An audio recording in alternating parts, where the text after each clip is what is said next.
Hello everyone! Welcome po sa isa na namang edisyon ng ating programa, and this is Solution with Laverne Ducot. Of course, that's me, kung saan ay atin pong ihahatid sa inyo ang tugon sa ating bawat tanong. And every Tuesday night, meron tayong bawat tanong na bibigyan sa atin ng tugon, syempre pa ng salita ng ating Panginoon. But before we move on sa ating mga pag-uusapan at pag-aaralan, gusto nating pasalamatan muna ang Panginoon sa dalawang mga awaiting magkasunod na ating napakinggan. Of course, the first song was Cruz, inawit sa atin ng Solution Worship, hango sa Papuri 25. At yung sumunod naman po ay alam kong kabisado at nalalaman ng karamihan sa atin. Tsuper ng buhay mula po sa panulat ni Mr. Robert More na naghatid sa atin sa oras na 39 na minuto.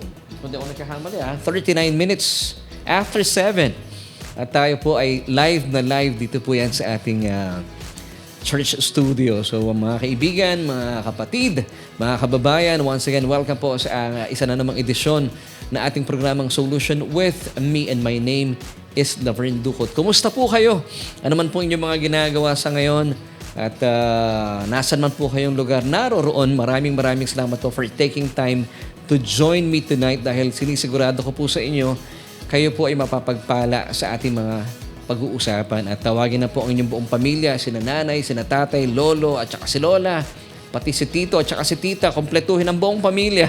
At tayo po ay magsama-sama at matuto ng sabay-sabay sa loob ng medyo maraming minuto dito yan sa Solution with Laverne Ducot. And speaking of mga pangungumusta at papasalamat, gusto kong batiin po lahat na ating mga kababayan sa Luzon, Visayas, and Mindanao. Isang mapagpalang gabi po sa inyo, dahil we're coming to you live every night ng Tuesday, 7:30. Kaya po, isang mapagpalang gabi sa mga nanonood sa atin sa Luzon, Visayas, and Mindanao. And of course, lahat naman po sa buong mundo, binabati natin ang lahat ng mga nanonood sa atin via Facebook Live at sa atin pong YouTube channel.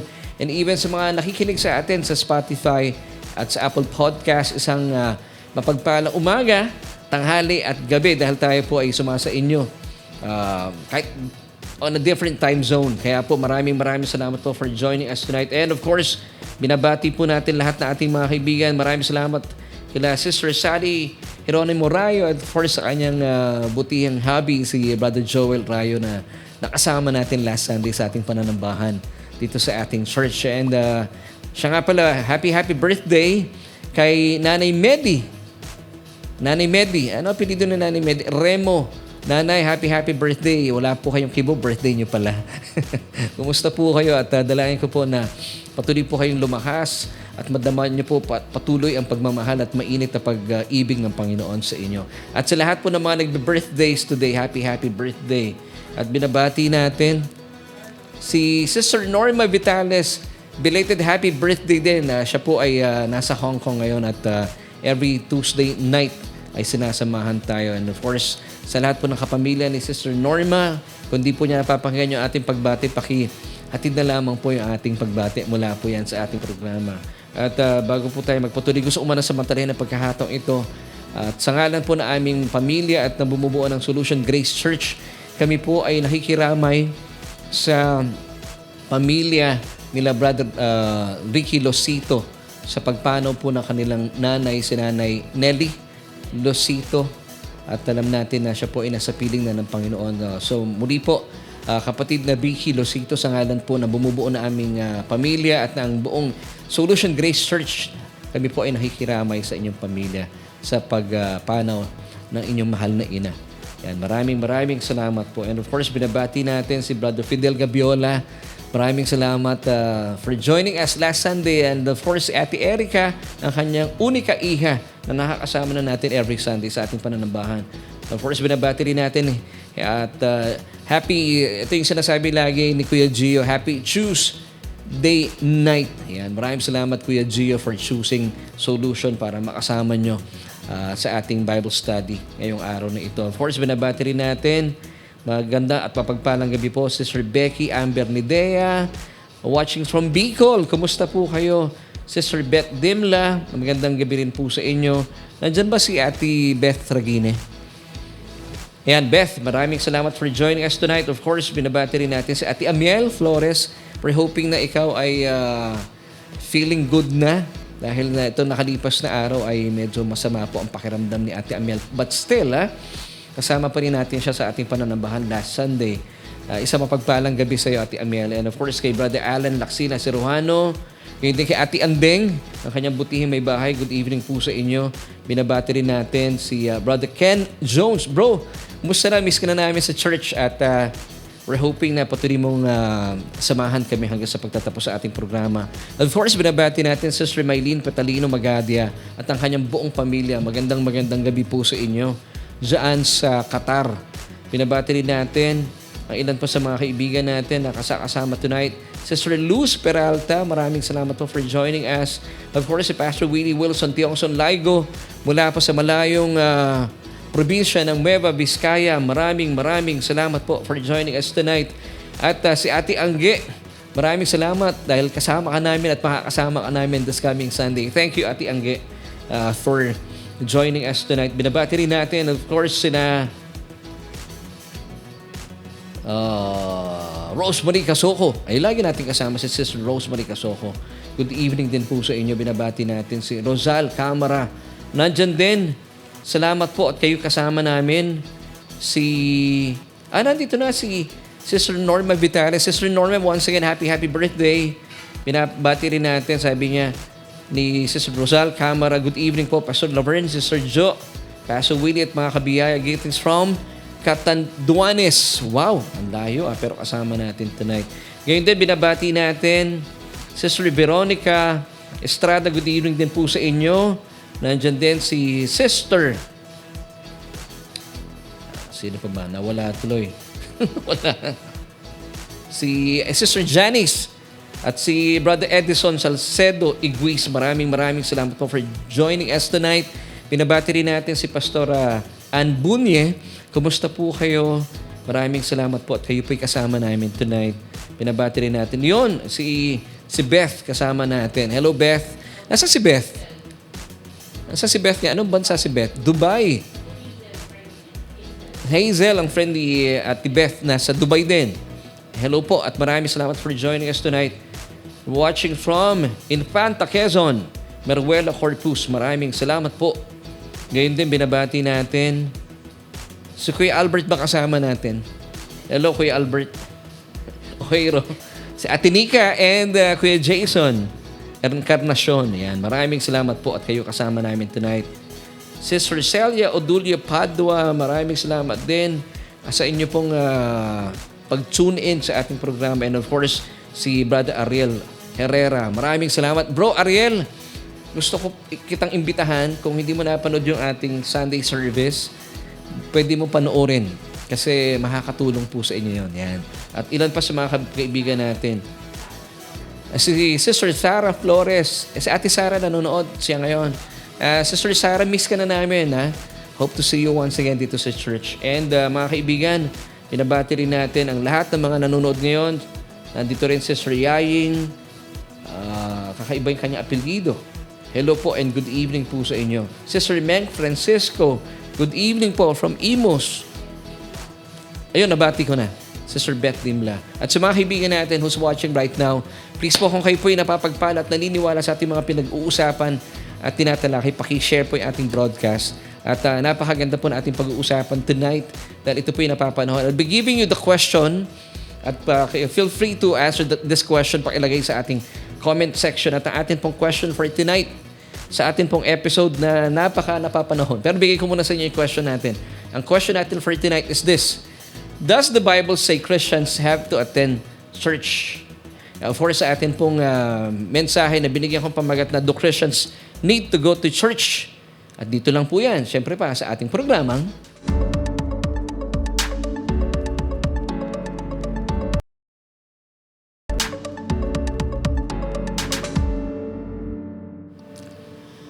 At nagpapatuloy tayo dito yan sa Solution with Laverne Ducot at mga kaibigan natin, mga kapatiran natin nanonood, welcome po.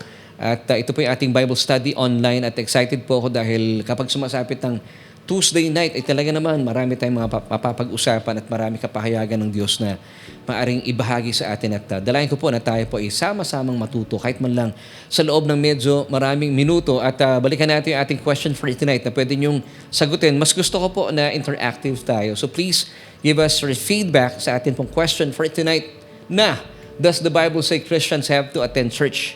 Ang ating pong message title for tonight ay, do Christians need to go to church? Kailangan pa ba talagang manambahan ang isang mananampalataya? So, let's answer this question. Ngayon pa lang. Well, basically, wala po kayong mababasa sa Biblia na pinipigilan po ang mga mananampalataya na huwag pumunta sa bahay-sambahan. At napakalino po at meron tayong talata na ibibigay maya-maya lang. Alam nyo, nung bago po magkaroon ng lockdown due to COVID-19, may nagsabi po sa akin, actually hindi lang isa eh. Sabi nila, ay, alam mo pastor, bilang mga mananampalataya, hindi natin kailangan umattend pa ng church. Sabi ko, bakit naman? Eh kasi tayo na yung church. Well, sabi ko, yes and no. Yes, dahil tayo po ang church, of course, I believe that. No, kasi wala nga po tayong mababasa sa Bible na nagsasabi na hindi mo na kailangan pang dumalo sa pagtitipon ng mga mananampalataya. At wala po kayo talaga matatagpuan na talata sa Biblia na nagsasabing hindi mo na kailangan na dumako sa bahay-sambahan at makapiling ang iyong mga kapwa mananampalataya para tayo po isumamba sa ating Panginoon. Sa katunayan, ay pinapaalalahanan pa po tayo ng Biblia na wag po nating kakaligtaan, wag nating kakalimutan. Pero mas maganda po yung translation sa English, wag daw po nating tatalikuran. Kasi ginamit po ditong salita ay forsake ang ating pananambahan bilang mga mananampalataya. Let me give you yung ating first Bible verse for tonight. At ito rin po yung ating key verse for tonight. It's found in Hebrews chapter 10, verse 25. Not forsaking our meeting together as believers for worship and instruction. Yes, of course, mas masaya talaga na tayo po'y sama-samang nagpupuri sa Panginoon kasama yung ating mga kapatid sa Panginoon at sama-sama rin po tayo natututo. Pero hindi po sinasabi na hindi naman po kayo pwedeng magpuri na solo sa bahay. Pwede po yun. Pero iba rin pong karanasan yung kasama yung ating mga kapatiran na sama-sama tayo nagpupuri at nag-aaral ng salita ng Panginoon. So pagpatuloy po natin ang pagbabasa, as is the habit of some. So wag po natin gagayahin daw po yung ilang mga tao na talagang tinatalikuran na nila at kinakaligtaan na po nila ang sama-samang pananambahan. But encouraging one another, and all the more faithfully as you see the day of Christ's return approaching. So that's Hebrews chapter 10, verse 25. Take note of the word forsake in this passage. Tinignan ko po at kinonsulta ko si Merriam-Webster Dictionary. Kung ano ibig sabihin ng forsake. At ito po ang lumabas sa aking pananaliksik. Lalim ng Tagalog ko. So ano ibig sabihin ng forsake? It's a verb, meaning to renounce or turn away from entirely, to abandon, to give up, to leave permanently, to renounce. Nakakalungkot po na ang realidad after po ng COVID-19, kakaunti pa rin po ang nagbabalik sa kanilang mga sambahan. Kaya po naniniwala ako na napaka-napapanahon po nitong ating mga pag-uusap na ito. Now, that's the word forsake. Tinignan ko po sa dictionary sa Tagalog para maintindihan natin na talagang mas magrema sa atin ang sinasabi ng Hebrews 10:25. So yung definition naman po ng salitang forsake sa Tagalog ay talikdan, alisin, pabayaan, sumuko, mag-iwan, umalis, hindi pansinin, kaligtaan at talikuran. Nang inyo pong tinanggap ang Panginoong Hesukristo, kayo po ay naging mananampalataya na. Kayo ay naging born-again Christian na dahil itinuring mo ng Panginoon, Hari at tagapagligtas mo si Hesukristo. Now, ikaw na ngayon ay kabilang sa kawan ng Diyos. At bilang kabilang sa kawan ng Diyos, you belong to a universal church bilang mananampalataya. At kabilang po doon sa universal church ang iba pa nating mga kapatiran. Pero hindi po natatapos dito yon. Bilang mga mananampalataya, bilang kabilang sa isang universal church, tayo po ay nasa pangangalaga ng ating chief shepherd. Walang iba kundi ang ating Panginoong Hesukristo mismo. Now, bilang bahagi po ng universal church, kinakailangan pa rin po na tayo po'y maging bahagi ng tinatawag na local church, na kung saan naglaan po ang Diyos ng mga tinatawag na under-shepherd. Sino po itong mga under-shepherd? Mga pastor. Kagaya ko, ako po ay itinalaga ng Diyos na alagaan at pangalagaan ang kanyang mga anak. Kaya po ang mga pastor ay tinatawag na under-shepherd. So once again, ang ating Panginoon Hesukristo, siya po ang ating chief shepherd. Samantalang tayo naman po mga pastor, kung meron po mga pastor na nanonood sa ngayon, tayo po itinalaga ng Diyos bilang mga under-shepherd para pangalagaan yung mga local church na kung saan nandun po ang ating mga miyembro na kabilang sa kawan ng Diyos. So tinalaga po tayo na pangalagaan ang ating mga kapatiran. Sila po ay kabilang sa kawan ng Diyos. So, tayo po yung mga pastor na regular na magpapakain sa kanila ng salitaan ng Panginoon at ganito po ang panuntunan ng Diyos. Basahin po natin ang mga taga-Roma, Gs, talatang 14 o 14. Paano naman sila tatawag sa Kanya kung hindi sila sumasampalataya? Paano sila sasampalataya kung wala pa silang napakinggan tungkol sa Kanya? Paano naman sila makakapakinig kung walang mangangaral sa kanila? Kaya po talagang importante na meron pong pastor na itinalaga ang Diyos or under-shepherd para magpakain at magbigay po ng regular na salitaan ng Panginoon, pag-aaralan through local churches. Amen. So let us be reminded that our Lord Jesus Christ once again is our chief shepherd. While our pastors are the under-shepherds na inatasan po ng Diyos na magpapakain po ng salita ng Panginoon sa inyo bilang mga mananampalataya para ang atin pong mga kaluluwa ay maging malusog at masigla bilang mga mananampalataya. Kasi ang atin pong mga espiritu ay wala ng problema bilang mga born-again Christian. Malusog na po yan. Kaya nga po ang banal na espiritu ng Diyos ay nananahan na sa ating mga born-again spirit. Now, ang trabaho po ng pastor, siya po ay magpapakain ng salita ng Panginoon, ipapaunawa po sa inyo ang salita ng Panginoon, ang mayamang ebanghelyo ng ating Panginoon Hesukristo. Ito po ay tumutukoy sa ating Panginoon Hesukristo at sa kanyang mga tinapos na gawa sa krus ng Kalbaryo. At kapag nakakapakinig po kayo ng tunay na ebanghelyo, ito po ay magbibigay ng kalusugan sa ating mga kaluluwa. Kung saan sa ating kaluluwa, naroroon po ang ating isip, which is the main faculty, at napapagyaman din po yung ating emosyon. At gayon din po, kapag mayaman po ang ating emosyon, nananagana din po ang ating kalooban. At kapag nananagana po sa tunay na ebanghelyo ang ating kaluluwa, ito po ay magkakaroon ng magandang kapahayagan sa ating katawan, na kung tawagin po natin ay malusog na pangangatawan, malayo sa sakit at karamdaman. Amen and amen. Jeremiah 3, verse 15 tells us, "And I will give you shepherds according to my heart, who will feed you with knowledge and understanding." Sundan po natin Acts chapter 20, verse 28. "Take care and be on guard for yourselves and for the whole flock over which the Holy Spirit has appointed you as overseers, to shepherd," pag sinabing to shepherd, to tend, to feed, and to guide the church of God, which He bought with His own blood. So yun po ang pakay ng Diyos. Kaya po siya nagbigay ng mga pastor. Kaya po huwag nyo nilalayon yung mga pastor. Pag kayo po may mga church, yun po itinalaga ng Diyos para sa inyo, para kayo po alagaan, pakainin ng salita ng Panginoon. At syempre pa, karapatan po ng bawat mananampalataya na tanungin po ninyo ang inyong mga pastor. Ano po ba, pastor, ang itinuturo nyo? At alamin natin ngayong gabing ito para po maging malinaw sa atin, ano ba talaga ibig sabihin ng ebanghelyo? Pag sinabing ebanghelyo, hindi po ito pagtuturo ng pastor, yung mga tinatawag na motivational talk. Hindi po ebanghelyo yun. Kasi pangkaraniwan, pag sinasabi natin motivational talk, na mamotivate lang kayo ng speaker, hindi po yun ebanghelyo. Yung iba po, nagtutunog ebanghelyo kasi motivational yung kanyang talk, pero nilalagyan lamang po ng mga verses.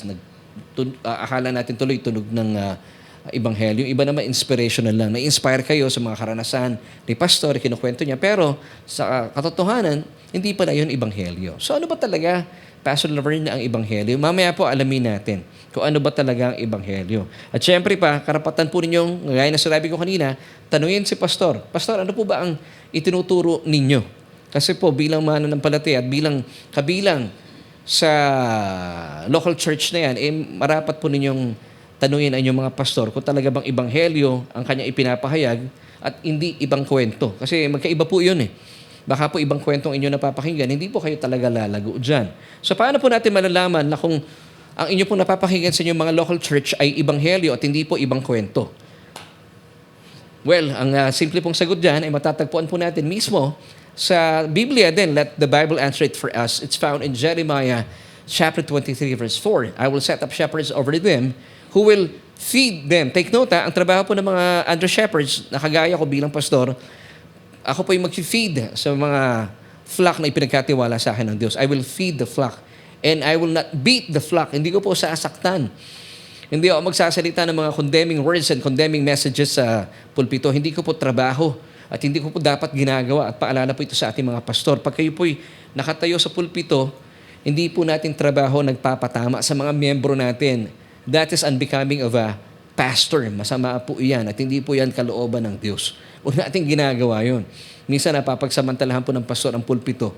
Kapag meron po siyang hindi nagugustuhan sa kanyang mga miyembro, ginagamit minsan yung mensahe at para pasakitan lang at patamaan yung miyembrong yun. Yan po ay hindi marapat. Ang tawag ko po dyan ay kaduwagan. Now, trabaho natin, as I've said kanina, according to Jeremiah 23 verse 4, ay to feed the flock, not to beat the flock with condemning words and condemning messages. Amen and amen. So para nakatitiyak po tayo na tunay na ebanghelyo ang inyo napapakinggan, pag meron po mga condemning words and messages, hindi po ebanghelyo yan. Kasi mismo ang Panginoon Hesukristo nga eh. Hindi naman po siya nangungundi na. Di ba sabi ng Romans 8 verse 1, there is therefore now no condemnation to those who are in Christ Jesus. So mismo ang Panginoong Jesus, hindi po siya nangungundi na. Ano pong karapatan ng isang pastor na kondenahin ang kanyang mga miyembro? Na paano po tayo makatitiyak? Going back to my question, kung tunay na ebanghelyo ang inyo napapakinggan at hindi po ibang kwento. Kasi pag sinabi nating ebanghelyo, ito po ay tumutukoy, according to 1 Corinthians chapter 2 verse 2, it is all about Jesus and His accomplishment at the cross. Yun po ibig sabihin ng ebanghelyo. Now, alamin natin na ano bang sinasabi po ng Jeremiah 23 verse 4 para malaman natin if you're hearing the true message of the gospel. So let me give you once again Jeremiah 23 verse 4. I will set up shepherds over them who will feed them. Now, next question, ano po yung isi-feed ng mga under shepherds? Nakagaya ko kasi pastor din po ako. Sabi po ng talata, ito po yung tatlong bagay na dapat nating isasaalang-alang. Balikan natin yung talatang ito, napakayaman. Jeremiah 23:4, yung second part. And they, sino yung they dito? The flock of God. Yung pong kawan ng Diyos. Naku, napaka-precious po ng mga taong ito. Yung pong ating mga churchmates na nilagay ng Diyos sa ating mga local church. And they, sila po yung they, shall fear no more, nor be dismayed, nor shall they be lacking, says the Lord.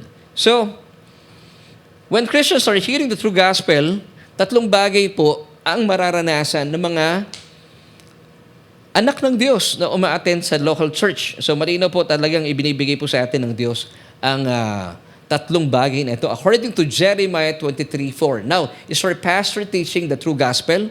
According to Jeremiah 23 verse 4, paano natin malalaman? Sabi ng talata. Number 1, they shall fear no more. So pag uma-attend sila ng church, hindi po sila natatakot. Walang pangamba. Kasi po ang salita ng Panginoon, hindi po nagbibigay ito ng pangamba. Amen. Now let me give you 2 Timothy chapter 1 verse 7. For God has not given us a spirit of fear, but of power and of love and of a sound mind. Pag kayo po'y pumasok sa church na yan, at paglabas niyo, punong-puno kayo ng takot, ito po'y litmus test. Hindi po ninyo napakinggan ang salita ng Panginoon. Hindi po ebanghelyo ang inyong napapakinggan. So dapat po mag-ingat po tayo kasi po napaka-precious ng ating kaluluwa.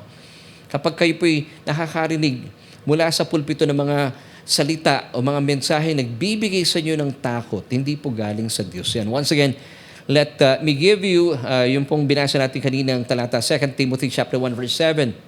Balik natin doon, Kuya Aves, 2 Timothy chapter 1 verse 7. For God has not given us a spirit of fear, but of power and of love and of a sound mind. Kasi po yung fear, nanggagaling yan sa kalaban ng Diyos. Ang binibigay po ng Panginoon sa atin, hindi po takot.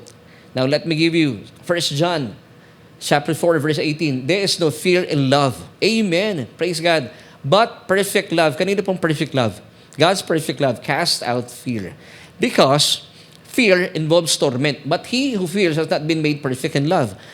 Amen. Pero kapag kayo po'y establish sa perfect love ng Diyos, ano man pong takot na meron kayo sa inyong puso, ano man pong pangamba, matutunaw po iyan. Because God's perfect love casts out fear. So that's number one, para po makita natin yung ebidensya. Am I hearing the true gospel from my pastor? So yung number one natin kanina, they shall fear no more. Yung they po dito, mga mananampalataya. Ikalawa, is our pastor teaching the true gospel. Number two, they shall not be dismayed. Dapat po, hindi kayo nanlulupaypay, hindi kayo nadi-discourage, hindi kayo nadi-depress. Let me give you Matthew 11:28-30. Ito po ang paanyaya ng Panginoon Jesucristo mismo sa atin. Are you tired, worn out, burned out on religion? Come to me. Get away with me and you'll recover your life and I'll show you how to take a real rest. Walk with me and work with me. Watch how I do it. Learn the unforced rhythms of grace. I won't let anything heavy or ill-fitting on you. Praise God. Yun po sabi ng Panginoon, I won't lay anything heavy or ill-fitting on you. Keep company with me and you'll learn to live freely and lightly. Because God wants us to live freely and lightly. Gusto niya ang buhay natin magaang. Hindi mabigat ang buhay ng mananampalataya. Kaya nga natin kinakanta yung song na ang buhay ng Kristiyano ay masayang tunay. Tapos hindi ka mahangiti. It doesn't make sense. Now, once again, let me give you Romans 8 verse 1. Therefore, there is now no condemnation, no guilty verdict, no punishment for those who are in Christ Jesus who believe in Him as personal Lord and Savior.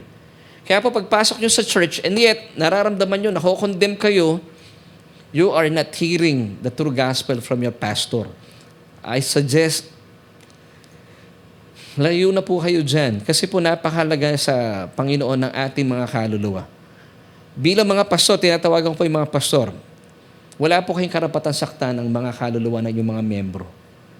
Kaya po, dapat po, pinapangalagaan natin sila. You have to feed your flock.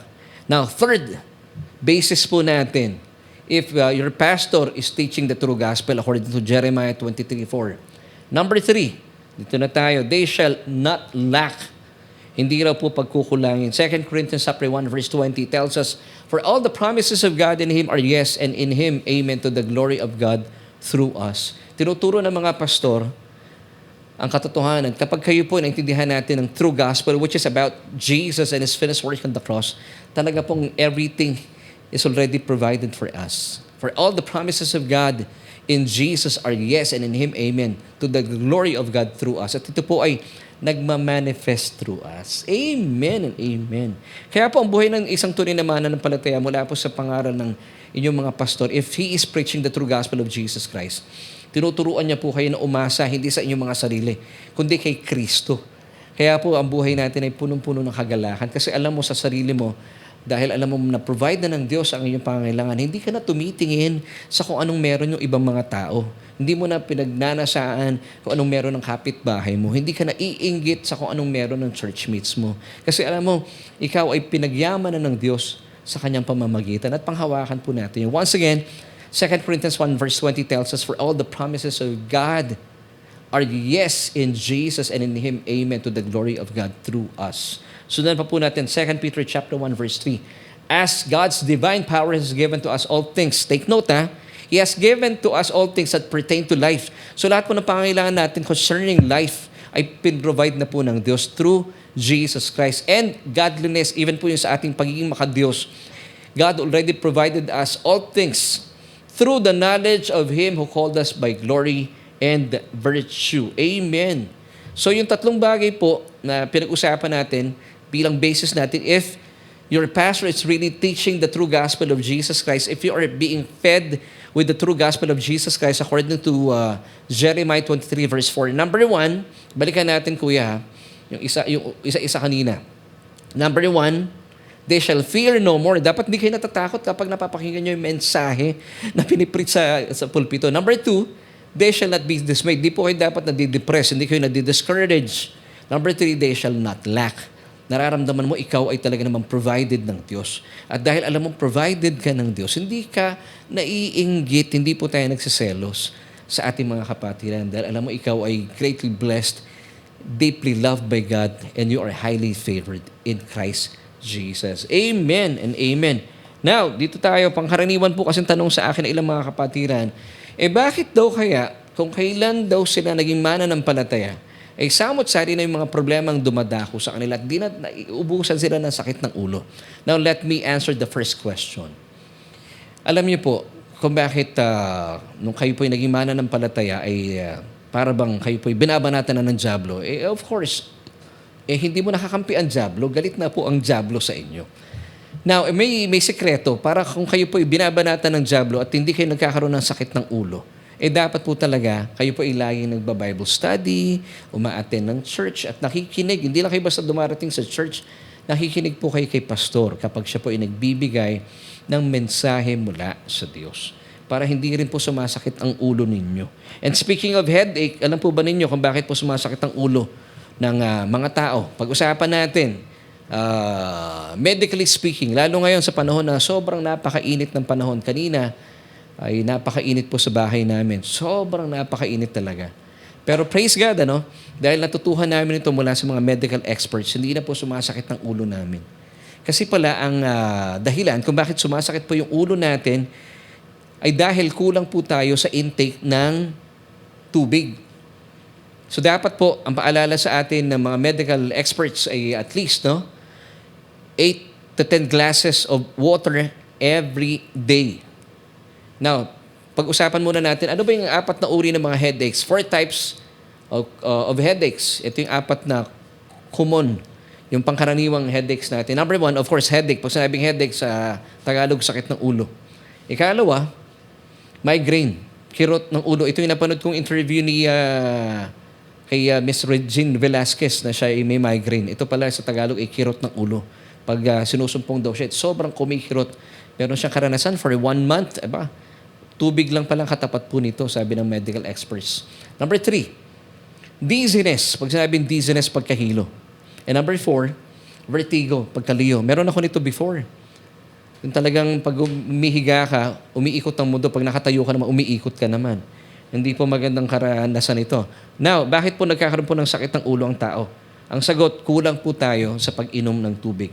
At ayon po sa medical experts, kaya po na sinabi ko kanina, at least 8 to 10 glasses or 12 glasses of water every day. Pag sinabi pong glass of water, hindi kasama yung baso. Yung tubig lang. Pero pag sinabing tubig, hindi po kasama dito yung coffee, hindi kasama yung soft drinks, hindi kasama milk tea, hindi kasama yung mga iced tea. It should be pure water. Wala pong mixed. Wala pong mga halong ibang elemento. Kasi yung coffee, may sugar yan. May gatas yan. Di ba? Ganyan din po ang soft drinks. Napakarami pong asukal niyan, lalo na. Because our body consists of 70% ng water. Kaya we need to drink at least minimum po ito 8 glasses of water every day. Pero kung sosobra po kayo 10 to 12 glasses, sabi po ng mga medical experts, mas mainam daw po yun. At ako ay talagang nung natutuhan naming uminom ng tubig, kasi ako po yung nakapag-asawa ng nursing graduate, talagang tinuruan ako dapat 8 glasses at least, ay talagang nakakaiwas po tayo sa biyaya ng Panginoon, nakakaiwas sa sakit ng ulo. Now, sagutin po natin, balikan natin ang usaping sakit ng ulo. Nasagot na, kung kayo po lagi sumasakit ng ulo, tubig lang ang kailangan ninyo. Now, bakit ang taong isang mananampalataya, bakit lagi pong sumasakit ang ulo sa kanyang buhay at pamumuhay? Alam niyo po ba, may kinalaman dito rin ng tubig. Amen. At ang tubig po sa Biblia, ito po ay ang typology nito, ay ang mismong salita ng ating Panginoon. Tubig din po yun nagbibigay ng linis sa atin. Now, balikan natin yung question natin kanina. Does the Bible say Christians have to attend church? Kailan ba talagang umattend ang isang mananampalataya ng kanyang pananabahan sa kanyang local church? Well, the answer is opo. Sinagot na natin ito kanina. At kasi kinakailangan po nating makaligtas din. Kapag tayo po umaattend sa ating mga local churches at nakakapakinig tayo ng tunay na mensahe ng Ebanghelyo, at tinuhoy ko na po sa inyo kanina yung 3 batayan ayon sa Jeremiah 23 verse 4 na kapag kayo po nakakapakinig ng tunay na mensahe ng Ebanghelyo ay hindi lamang po kayo nakakaiwas tayo sa sakit ng ulo. Alam niyo kung bakit? Kasama na po yung 3 basayan kanina. Diba? Hindi na kayo madi-discourage, hindi kayo matatakot, at hindi rin kayo pagkukulangin, sabi mismo ng Diyos. And makakaiwas pa tayo sa sakit ng ulo dahil mismo ang salita ng Panginoon sa Biblia, ito po ay tubig. Ano po ang ginagawa ng tubig sa tao? Nililinis po niya, flush out po niya yung mga dumi na atin pong nakukuha. Di ba, for example, sabi nga po ng maraming tao, mawala na ng kuryente, wag lang tubig. Totoo naman, pero para sa akin, ayoko rin mawala ng kuryente. Pero kung may pagpipilian, mas salahula talaga pag ang bahay mo, pag walang tubig. Hindi po ba?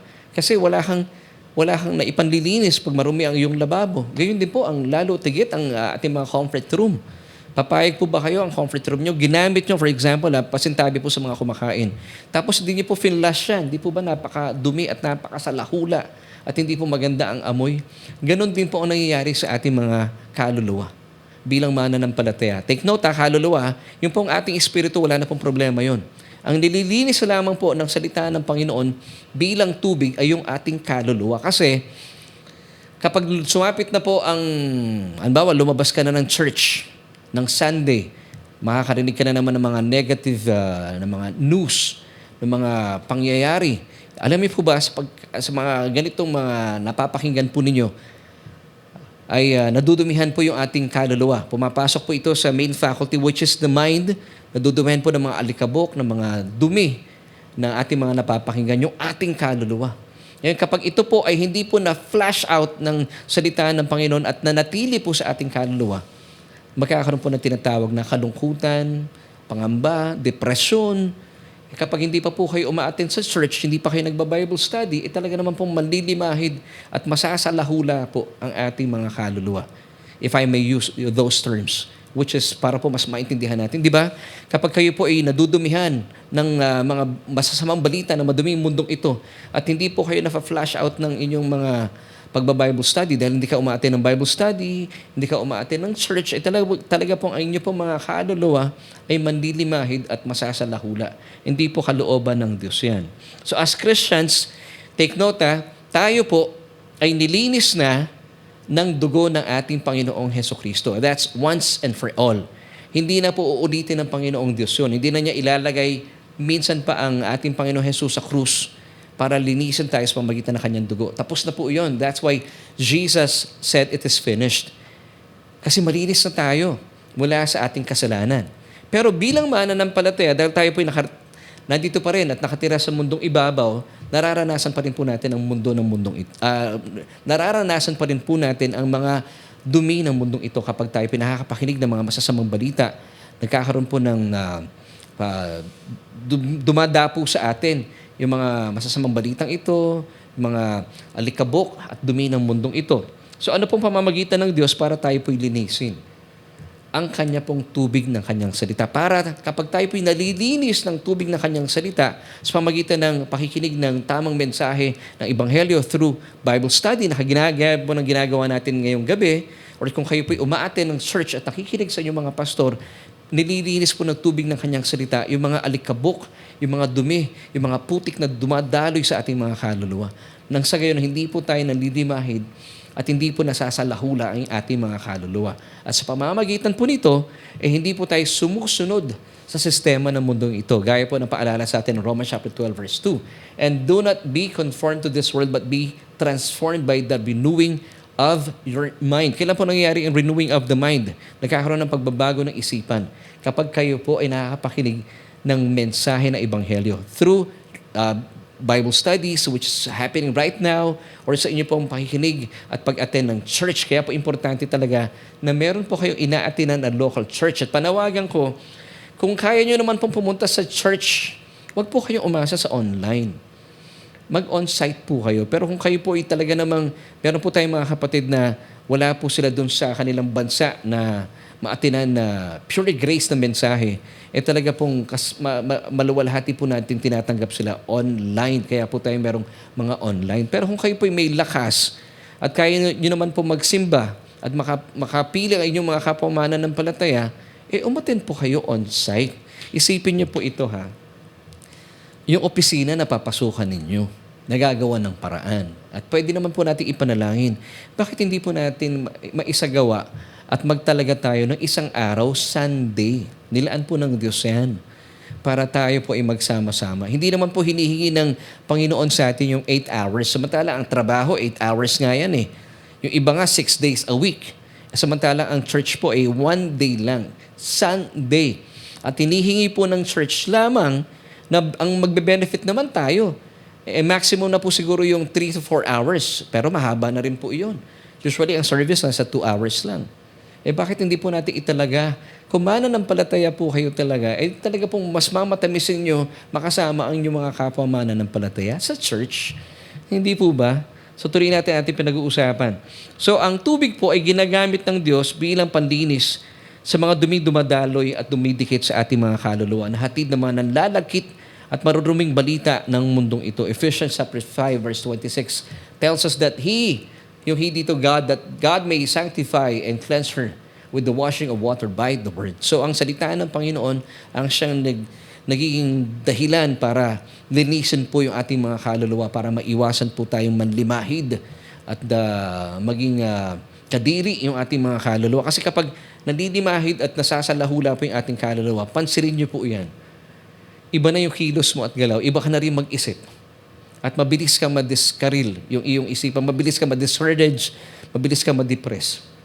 Now, kung kayo po, patuloy po kayo natatakot, napapagod, nangangamba, nadidiscourage, nadidepress, well, ang sagot po, kailangan po kayo malinisan ng salita ng Panginoon. Attend church. Be part of a local church. Amen. Now, naisip niyo po ba gaano ka-importante ng tubig, di ba? Mismo yung physical water, importante yan eh. For example, let me give you an illustration. Kapag kayo po ay natapunan ng soft drinks or ng milk tea na iniinom ninyo, ng iced tea, anything na kinakain po ninyo, halo-halo, naku, lalo napakalagkit niyan. Tapos hindi nyo hinugasan, pero di ba ang propensity natin kapag natutuluan tayo ng soft drinks or even coffee, anything na malagkit, di ba ang propensity ng tao, hinuhugasan natin yan eh. Kasi talaga namang hindi ka comfortable. Pero, for example, hindi mo hinugasan yan at nagtagal yan sa iyong balat for 24 hours. I assure you, magkakaroon po ng masamang epekto sa inyong mga balat yan. Gayun din po yun, di ba? Kapag hindi natin tinanggal yung mga malalagkit na tumulo sa ating mga balat, prone po yan na dumikit ng mga dumi. At napaka-uncomfortable po nun. Gayun din po kapag tayo po uminom ng coffee, milk tea, iced tea, kumain ng halo-halo, tapos hindi mo sinundan ng tubig ang iyong pagkain ng halo-halo. Alam niyo po, may masamang epekto rin po yan, sabi ng mga medical experts. Kapag hindi mo sinundan ng tubig, maapektuhan ang iyong lalamunan, mamaya masakit na lalamunan mo. Hindi po nagtatapos doon. Sumasakit na rin po ang inyong, ano pa bang naapektuhan nun? Yung mga lalamunan, tiyan at ang inyong mga bituka na pwede humantong sa sakit at karamdaman. So ganito rin po ang nangyayari. Kapag sa pang-araw-araw na buhay, sa loob ng 1 linggo, nakakapasok ka ng office. Kasi, syempre, hindi mo pwedeng pakiusapan ng boss mo. At kasi, pangkaraniwan, ganito, nakakalungkot, ano? Hindi mo pwedeng sabihin sa boss mo, papasok ako sa office pag feel ko lang. Pangkaraniwan sa church, ganun eh. Nag-church yung iba, pag feel na nila. Nakakalungkot po, ano? Huwag naman po sanang ganun. Napakabuti po ng Diyos sa atin. At gawin po nating bilang pasasalamat at yun naman po talaga ang signos ng isang mananampalataya. Tuwang-tuwa siya na pumunta sa tahanan ng Diyos. Now, kapag tayo po hindi po nakakapakinig ng salita ng Panginoon, hindi ka nagkakaroon ng fellowship with fellow believers at ginagamit din po ito ng Panginoon para tayo po nahuhugasan ng kanyang salita, talaga po manlalagkit po kayo sa mga dumi, sa mga alikabok, sa mga malagkit na elemento ng maduming mundong ito, masasalahula po talaga ang inyong mga kaluluwa dahil hindi po kayo nagkakaroon at hindi po kayo nakakainom ng salita ng Panginoon through Sunday service at saka mga Bible studies na kagaya nito. So once again, let me give you Hebrews 10:25. Not forsaking the assembling of ourselves together as is the manner of some, but exhorting one another, and so much the more as you see the day approaching. Amen. So paano po ba ang wastong pag-inom ng tubig? Maging masusi po tayo sa ating mga pinapakinggan.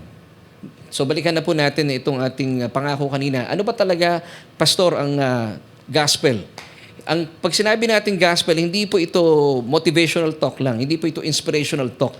Kasi usually yung inspirational talk, yung speaker nagbibigay lang ng mga inspirasyon ng kanyang mga karanasan. Yung motivational naman, na mamotivate ka lang dahil mahusay magsalita yung speaker. Hindi po yun ang ibig sabihin ng gospel. Pag sinabi natin gospel, Let me give you 1 Corinthians chapter 2, verse 2. For I decided to know nothing, sabi ni Apostle Pablo, among you except Jesus Christ and Him crucified.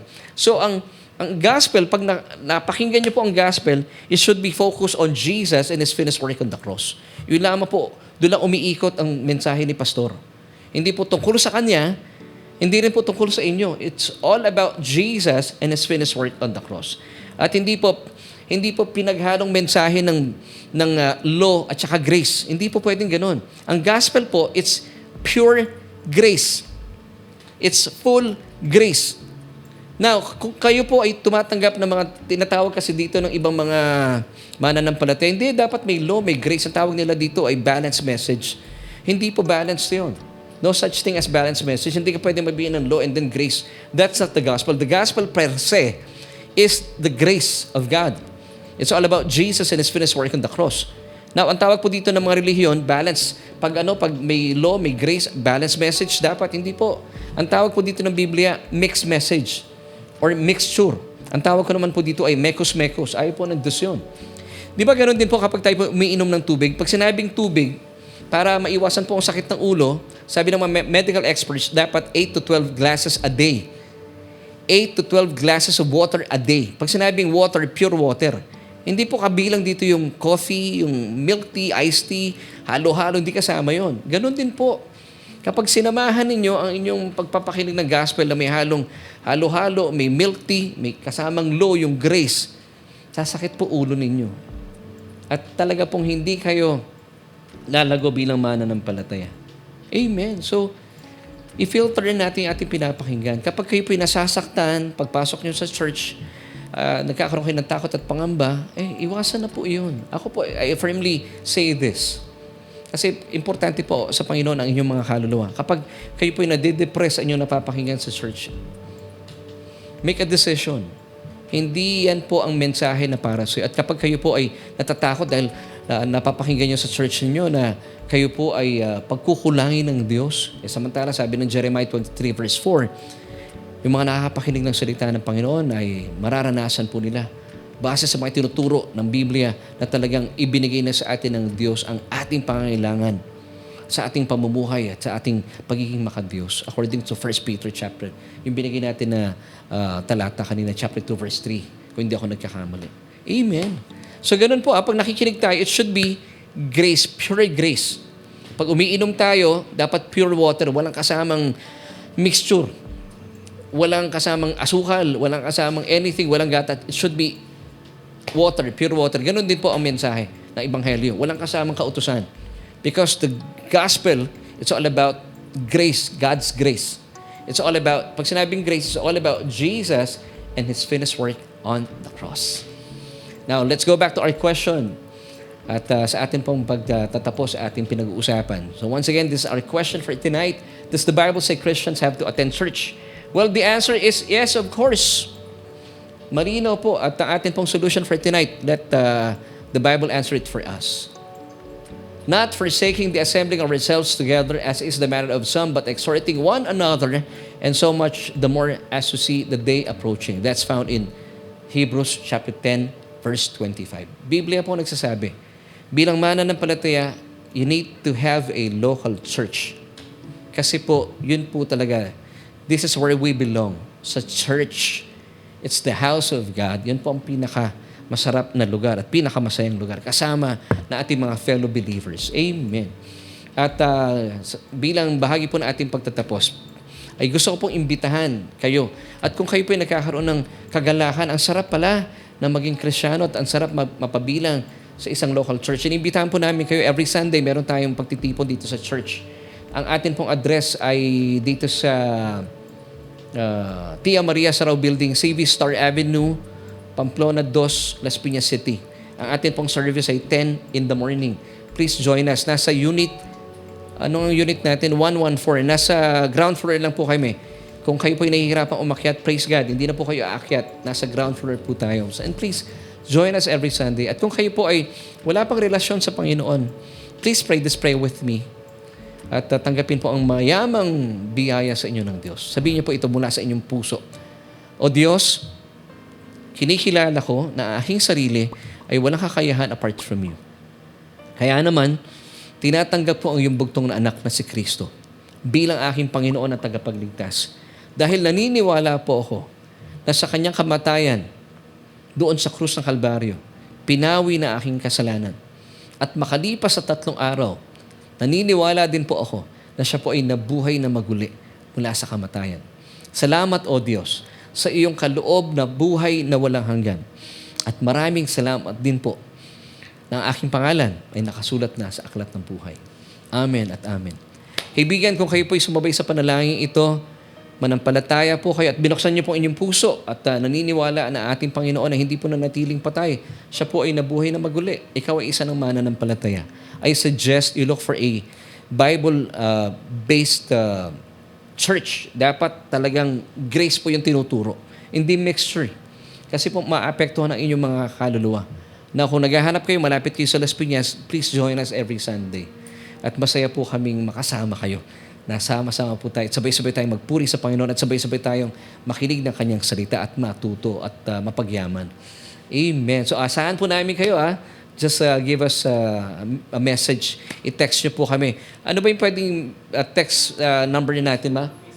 O sa Facebook page, Solution Grace Church, please give us your message para kayo po ay ma-welcome namin this coming Sunday. At gusto ko naman kausapin ngayon, kayo po mga mananampalataya na marahil ay nabuksan ang isipan ninyo at once and for all, nagdesisyon na kayo, sige na nga, talagang maghahanap na ako ng local church. At kung kayo naman po ay kabilang na sa isang local church, pero for the longest time, hindi kayo umaattend ng church, please make a decision na yung tipong sa loob ng 1 taon, 3 beses lang kayo nagsi-church, naman po, nakakalungkot po yun.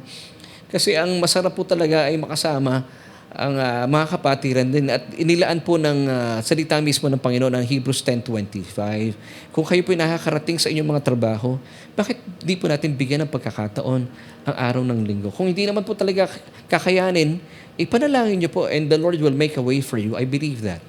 So I would like to pray for you, kapatid. Kasi po importante talaga. It's a matter of life and death.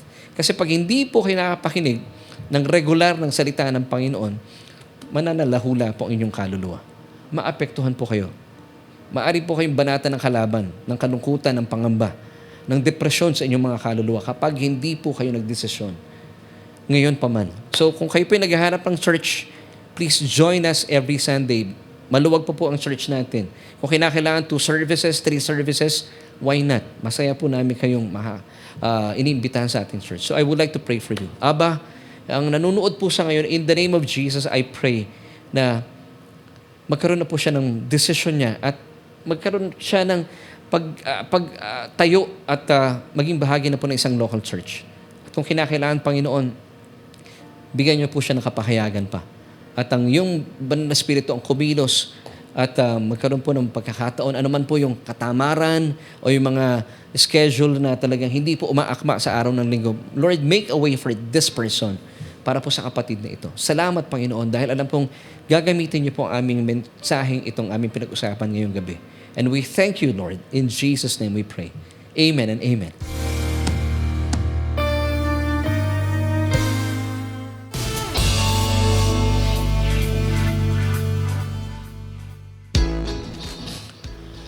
At maraming salamat po sa mga kaibigan natin na nanonood online at tayo po ay sumasa inyo pa rin. Ito po ang Solution with Laverne Ducot at maraming salamat po for joining us tonight.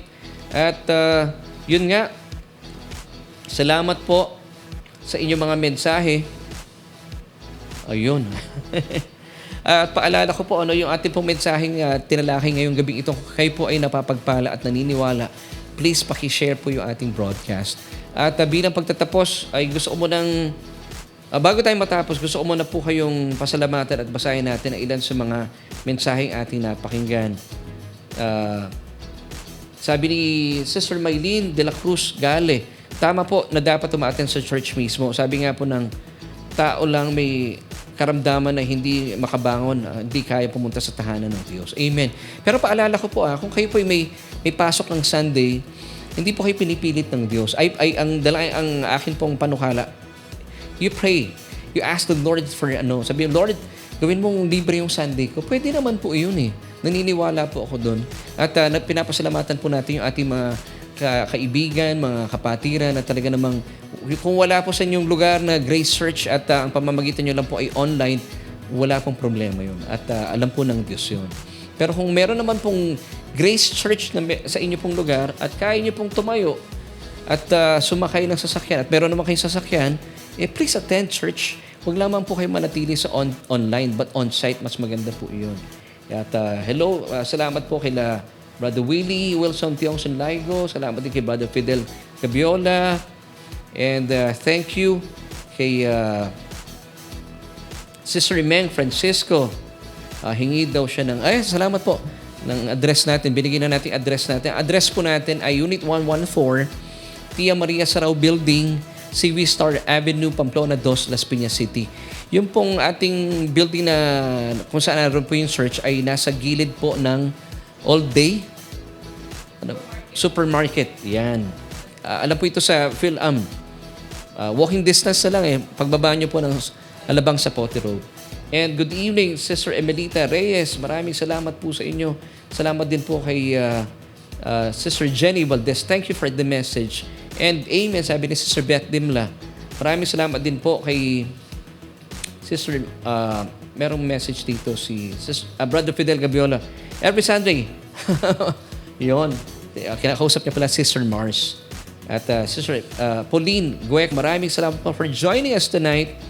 Ito, magandang si Sister Helen Zima ng Taytay. Alam ko matindi ang trabaho ni Sister Ellen, di ba? Nagtatrabaho siya sa government, pero she makes it a point every Sunday na sa church. Ano pa siya? On call, Sister Helen. Pero talagang, praise God sa buhay mo, Sister Helen. Talagang, she sees to it na every Sunday nandun siya sa church. Si Nanay Medi Remo, maraming salamat din po sa inyo. And yun. Meron ba ako na-miss out dito? Yan. Sabi ni Sister Maylene de la Cruz Gali, ako po hindi talaga nakaka-attend sa church dahil wala po talaga ako day off kasi halos puro online lang po nanonood ako. Okay naman po yun. Kung talagang wala pong panahon at pagkakataon, naintindihan po ng Panginoon. Pero I suggest, Sister Maylene, you pray. Ipanalangin mo sa Diyos. Wala pong imposible sa Panginoon. Kasi nami-miss out po ng maraming mananampalataya yung saya pag Sunday. Ako po talaga, I look forward every Sunday kasi ang saya po sa church. Pero yun, kapatid, sasama po namin kayo sa panalangin. Thank you for the message. Sabi ng ilan pa sa mga kapatid natin, binabati rin po natin bago tayo magpaalam. Sister Maylene Petalino Magadia, amen. Pure grace. Amen. Yun talaga dapat na ating pinapakinggan. Si Ate Chi, si Ate Erica, good evening din sa'yo, Ate Chi. Mamimiss ka namin and we hope to see you next Sunday. Mamimiss natin yan. At Sister Lucy Torres, maraming salamat for joining us tonight. Lilibet Ignacio Cristobal, blessed evening din po sa inyo. Si Sister Gigi Cristobal Mendoza, yes, sabi niya, ouch. Kailangan talaga, Sister Gigi. Kasi kayo po ang magbe-benefit po dito. Yan, maraming salamat for being so true. Talaga namang I acknowledge ang puso ni Sister Gigi. Salamat and we hope to see you soon. Sabi ni Toti Bill.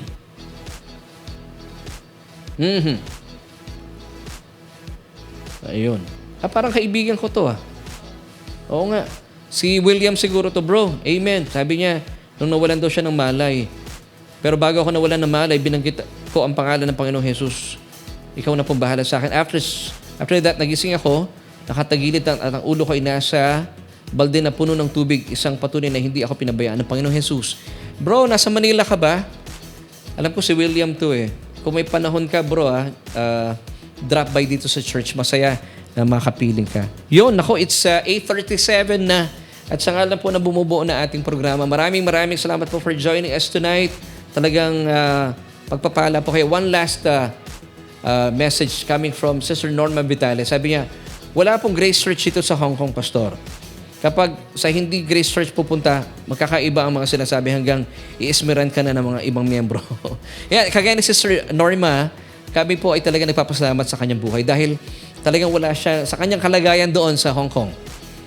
Wala siya naatinan doon. Pero, she sees to it every Sunday, or kung hindi siya available pag Sunday, yung live, pero kasama po namin siyang nanonood dito online. Kasi naman, nasa Hong Kong siya talaga. So yung mga ganyang mga pagkakataon, naintindihan po natin yan at naintindihan po ng Panginoon. Pero gumagawa ng paraan ang Sister Norma. And Sister Norma, maraming salamat po sa inyong puso talaga sa pagbabahagi ng Ebanghelyo. Kabakas natin yan, kaagapay natin yan in spreading the message of grace dito sa Pilipinas. Maraming salamat, Sister Norma Vitales at Sister Helen. Nasa office pa po daw siya. Talaga naman. Maraming salamat. Sabi ni Sister Rosemary Casoko, kanina pa po ako umaaray, Pastor. Well, we hope to see you soon, Sister Rosemary Casoko. Pero, kasama ka naman namin every Sunday. Walang problema doon. At masaya, ikaw ay lumalago sa salita ng Panginoon. At muli po sa ngalan po ng aking buong pamilya, nagpapasalamat po kami. And we hope to see you kung kayo po'y malapit sa Las Piñas. Once again, our address, Solution Grace Church, Unit 114E. Ground floor na po tayo. Tia Maria Sarao Building, CV Star Avenue, Pamplona 2, Las Piñas City. Pagbaba nyo po, kunwari na sa Alabang Sapote Road kayo, sabihin nyo lang, bababa ako ng PhilAm. Pagbaba nyo ng PhilAm, hindi nyo na kailangan mag-tricycle. Pagtanong nyo lang, saan ang Tia Maria Sarao Building? Pagbaba nyo po, left side po, katapat ng All Day Supermarket, pasok kayo doon, kaliwa kayo, yung unang pintuan, yun na po yung church natin. Excited kami makita kayo this coming Sunday. So once again, sa ngalan po na bumubuo na ating programa, maraming salamat for joining us tonight. At nais po pong iwan sa inyo ang 3 John chapter 1 verse 2. Beloved, I wish above all things that you might prosper and be in health, even as your soul prospers. Bye!